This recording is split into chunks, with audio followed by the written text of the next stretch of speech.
Hey, today we're talking about the A word, attitude. We all have a satisfaction associated with doing something that somebody finds useful. So, what is attitude? Oh, yeah, we hear all this stuff attitude of gratitude, or don't give me any tude attitude. You know, we have that kind of language around it. But I want to talk seriously for a minute about the power and meaning of the word attitude. Attitude is sort of this amorphous thing, it's how we approach things, how we tend to look at them, the feeling we have towards something. And I would suggest that it comes directly from our feelings and beliefs about life. So, if I feel like life sucks, generally, and I'm generally in the feeling that it's not good for me, things work against me, then my bias is to see everything with an attitude of defeatism. It's destroying me. It's not going to work for me. It will be not okay, right? And that is an attitude that I have, and a lens through which I see everything. And an attitude is not fixed, and beliefs are not fixed. Now, attitudes are easier to spot than beliefs.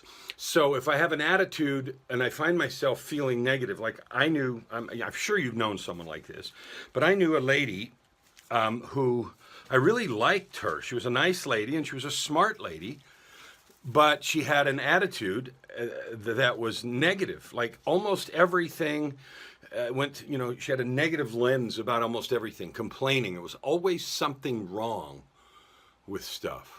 There was something not good, busted, too hot, too cold, uncomfortable, not right, not good. And it rubbed off around her, and it made her not very pleasant to be around. And she was nice as a person, intelligent, capable, but she had this air of negativity around her, so no one would see the nice or anything else, and she would do things for people, etc. But the air of that, and I don't know, I never got to know her well enough to understand the underlying cause, and I wasn't coaching then, so I was looking at things not the way that I do now, the last 10 years, where I see and understand a lot of what is going on in people's lives because it's evidenced by the energy around them. But I want you to think about your attitude. So if you find yourself negative, angry, frustrated, and you tend to be interpreting every comment as an attack, every event as a failure, everything like stacked against you, that is an attitude that you have, because it's not true. The world isn't stacked against you. There is no conspiracy, and it's not true. Now, you may be at this moment suffering from some struggle, some behavior of others, some illness, mental or physical, that is true and real. But the attitude about it is important. It's critical. It's not just important, it's critical. So we know the stories about, Christopher Reeve got hurt and he was in a wheelchair and he still did good things, and Paralympians and all these people who have struggles that are outsized struggles, and yet they seem to change the way that they look at things and have an attitude about them that is positive, contagious, infectious, uplifting, and so forth. So I'm not suggesting you need to go out and be a poster child for that, although it wouldn't hurt. What I am suggesting is, number one, that you control your attitude. Number two, that you probably have attitude habits that aren't serving you. And number three, you can be aware of those and change them quickly. Okay? So if attitude is such a huge part of our success, and this is the transformation piece, attitude is a huge part of your success. So you can control your attitudes. Okay, some are outward and some go down to and rest on the beliefs that we have, and that's a little bit more difficult. But the fundamental truth is you can control your attitude and change it if you want to. And I don't mean just once. So someone says, a parent says to a child or teacher says to a student, fix your attitude. And so sullenly the person, obeys whatever they're supposed to do, does their homework, sits down, be quiet, whatever it is. But in underlying, the attitude hasn't changed. They're muttering under their breath, angry about the teacher, on and on and on, right? And so that's not what I'm talking about at all. I'm not referring in any way to that sort of change. I am suggesting controlling the attitude by examining it. What is my attitude here? My approach, my there's a Dutch word, houding, which means my stance, my mental and emotional stance towards a particular thing. What is that? And evaluating that and being truthful about it. You know, I actually do have a crappy attitude about this. I assume I'm always going to be broke. I assume clients are not going to renew. I assume my house is going to need repairs all the time. I assume everything bad's going to happen to me. I do have that attitude. I don't like it.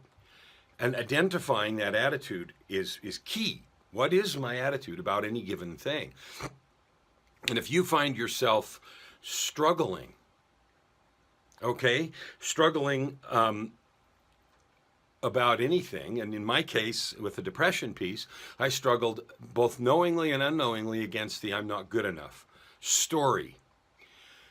And I realized finally that was an attitude that went way deep down to some very, very core beliefs. And that was an exciting ride to work and change that, which is now done, although I still have to work on maintaining those kinds of things. So you can change your attitude, and you have the power to make that attitude anything you like. Events are neutral, good ones and bad ones.